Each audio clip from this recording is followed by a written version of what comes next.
I'm very thankful for what you've taught us, because I think it finally clicked. I know you said in the first class that we would have a breakthrough, and I think it took me the entire 6 weeks to realize that it's not us teaching him, it's us listening to him. So I think that everything you've said and everything you've recommended has been great. We still aren't at the command stage, but from when we started to now, I would recommend this course because it really is beneficial for us, and I'm hoping for him. I don't know if we're there yet. I don't know if he would give a testimonial yet, but I think that we learned a lot, and we're very thankful because I think it gives us stuff to work on, and hopefully we'll get him to a point where he's actually following our direction.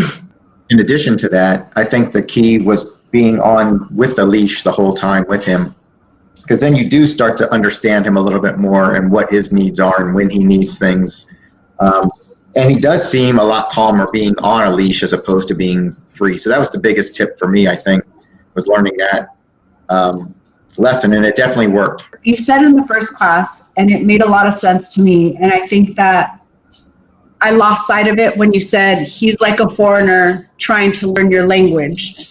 And we were at a complete loss when we got this guy. We couldn't figure out why he didn't kind of learn from the other dogs, because that was kind of what we were used to. We were used to getting dogs who learned from the other dogs, and this guy was just not learning. And we realized, and I think we have a different perspective now, knowing that he's just a new dog in a place that's kind of scary for him, and he doesn't know what we are saying to him. Right.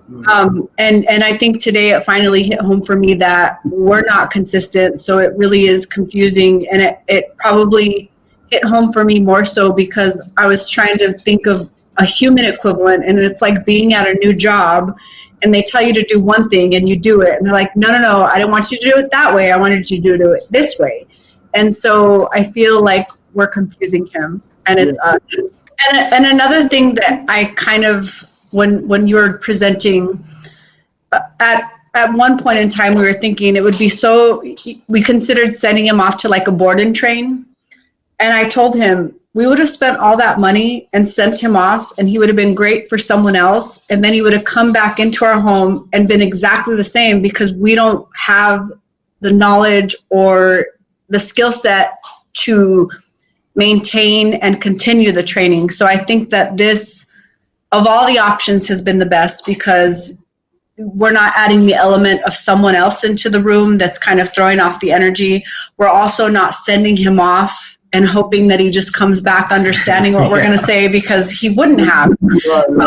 So, and so we're very thankful that this came up. You know, I had watched your videos, and I was very impressed with how you got the dogs in the doggy daycare to behave, and I had a beagle before, so the fact that you could get a beagle to do what you said was like, oh, this is the guy for us.